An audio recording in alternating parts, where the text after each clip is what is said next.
Just get started now on the subjects we'll be covering today, and of course the content you're liable to get exam questions on. Okay, so that's module 2. So of course module 1 is the ACT self-study, which is going to be done separately to this. So module 2 is the principles of minimizing personal risk for security operatives in the private security industry. Okay, so this module is broken down into the 2 learning outcomes. Remember what they were? The first one is know how to minimize personal risk and safety at work. And 2 is the one which is know what actions to take in relation to a global or critical incident. Okay, so learning outcome 1, assessment criteria 1.1, which is identify responsibilities for personal safety at work. So responsibilities for personal safety at work is shared, isn't it? Okay, it's partly to do with employer and partly to do with you.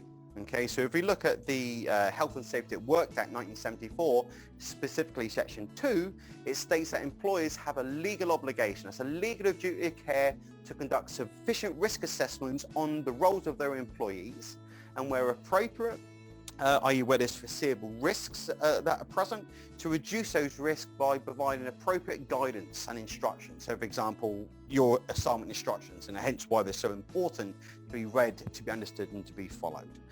Sometimes can be providing you with additional training relating on the specific job that you're doing, and sometimes to provide you with PPE. What does PPE stand for? Yeah, I can hear you shouting it. Personal protective equipment. Okay, and the purpose is either to reduce or to mitigate those risks completely. An employee who fails to comply could result in a range of penalties, which could be their premises closing, it could be improvement notices, it could be prohibition notices, or even criminal proceedings for more serious offences or breaches. So what's our employees, what's our responsibilities? Well, let's look at the Health and Safety at Work Act 1974 again, but this time under Section 7, which states that it's the employee's obligation, so the employee and or self-employed, to take reasonable care for their own health and safety at work. You will be affected by your acts and omissions at work. Yes, you must have heard that before. Okay, so that's not to do anything that's unsafe. It's to fully understand the risk assessment process. It's to follow the organization's health and safety policy.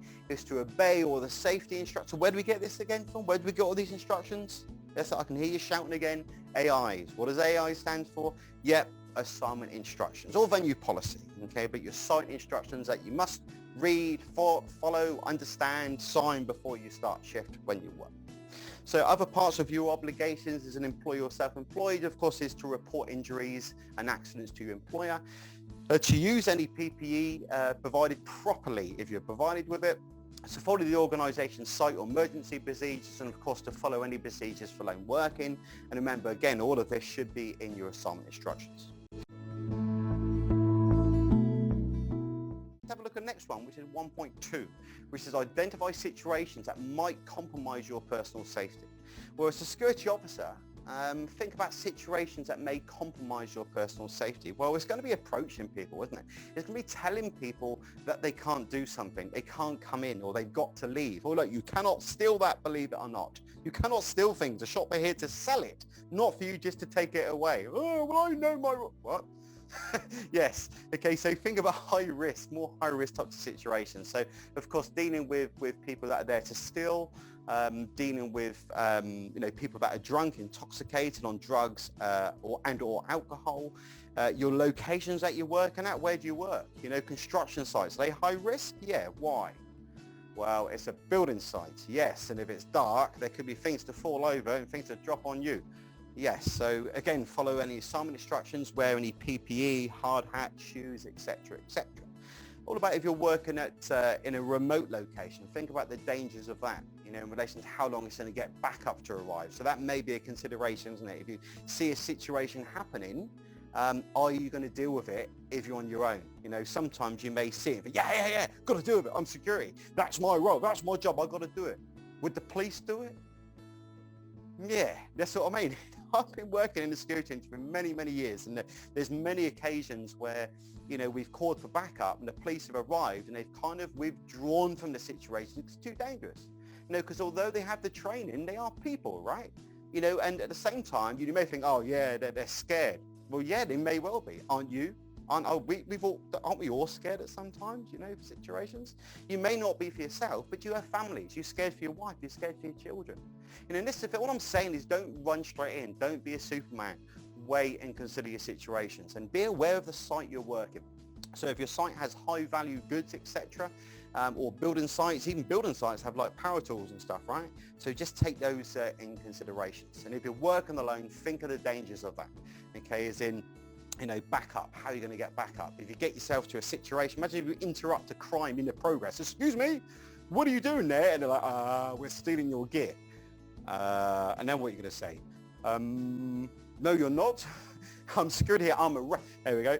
I'm security here and I'm arresting you for theft on the grounds that, and bear in mind there's like 5 or 6 of them, right, in a big van, balaclavas and all sorts, and it's just you. Yes.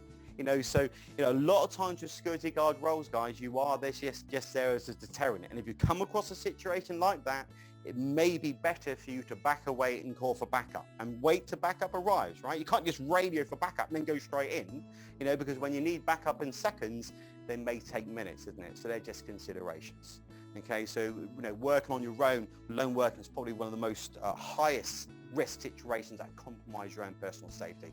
So again, of course, this isn't new to you, but it may be if you've not worked alone before, but when you are working alone or wherever you work, make sure you follow those assignment instructions because it's the employer's obligation to think about all of this, right, in advance. Because if you were injured in an accident at work that wasn't your fault, you may be entitled to compensation.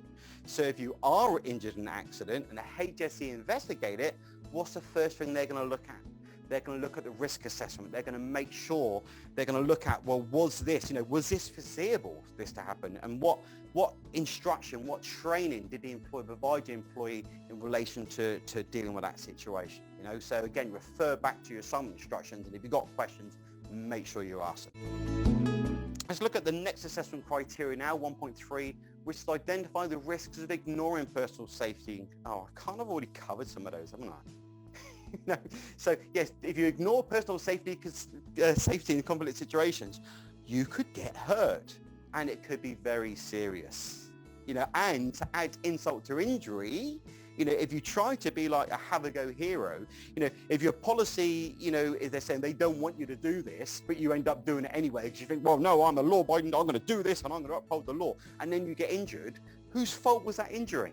Do you think you're going to be covered by your employer's insurance if they've given instructions to do something and you've ignored it and you've gone ahead and done it anyway? Have you not heard that saying on the radio? Have you been injured in an accident at work that wasn't your fault? You may be entitled to compensation. Okay, so have you? Were you?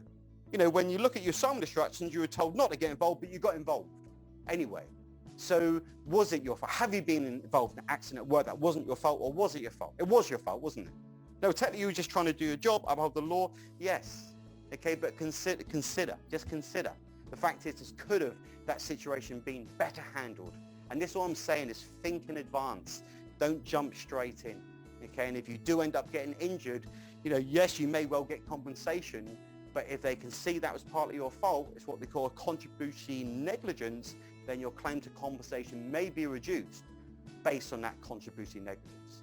So let's give you one example of how, you know, things could go pretty much wrong. You know, if you don't kind of follow what this requirement or guidance is from your employer. So let's say you're working on a shopping centre, right? You know, and there's a cafe there, and you've got someone that you want to ask to leave, or perhaps they've been barred from the premises. You know, let's say it's a big old lump, and you're not a big old lump, and let's say you're working on your own. Right, and you go up to the guy and say, excuse me, sir, you know you shouldn't be in here, you're going to have to leave. Right? And he's like, I ain't going anywhere. And you think to yourself, well, actually, under the law, he's trespassing. And under trespass, I can physically remove him if I need to, if he refuses to leave. Yeah, so I'm going to do that. Right, sir. Okay, so I'm asking you to leave. I'm asking you to leave. No, I ain't going.